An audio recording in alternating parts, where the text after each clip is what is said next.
Okay. So, ngayon, check natin kung magkano ba ang pwedeng kitain sa pag-copy kay Kronos ng non-compounding saka compounding.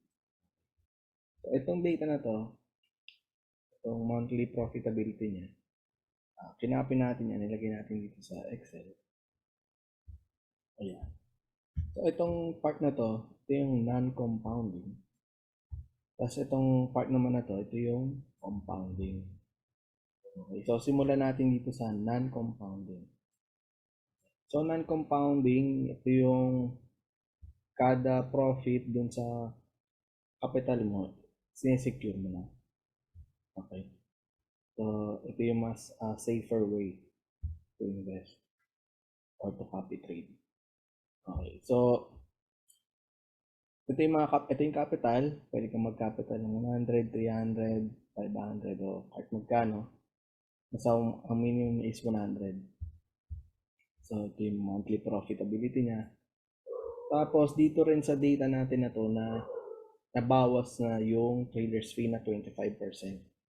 So kung makikita nyo, ito 81% ito, iba siya dito.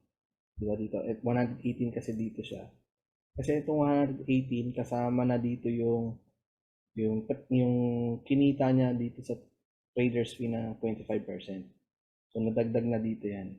Pero kung wala yan, ang kikitain lang talaga ni Kronos is ito lang, 81% pa lang siya. Pero dahil na sumama na yung trader's fee, kaya siya naging 118. Tapos, kung ikaw naman magka-copy, itong 81, babawasan mo pa yan ng trader's fee na 25%. So, dito sa ating mga computation, nabawasan na natin yung 25%.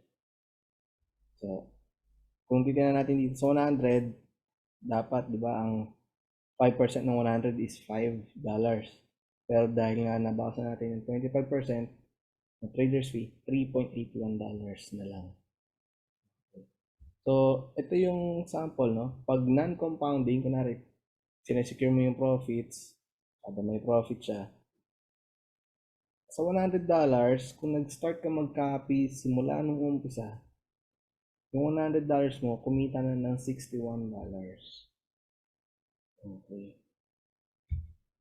Ganun din sa 200, kumita ka na ng 122 and so on, ganyan. So, check nyo lang to. Share ko na lang din yung file na ito.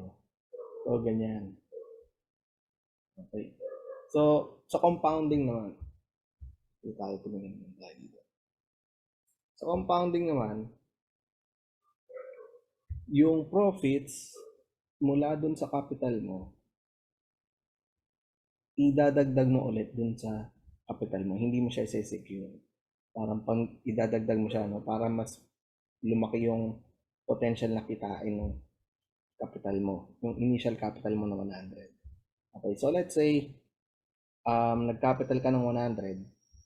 Tapos nung month ng November, nag-profit ng 5% minus the 25%, so that is $3. Ngayon, yung 3.8, idadagdag mo yun dun sa capital mo na 100.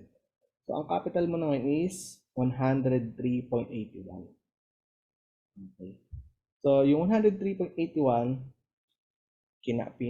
yan ulit yung in-invest mo dahil compounding nga. So, nag-profit ka ng 6.88.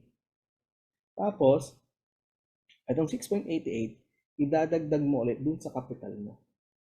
So, ang capital mo na hindi na 100. Ang capital mo na is 103 na.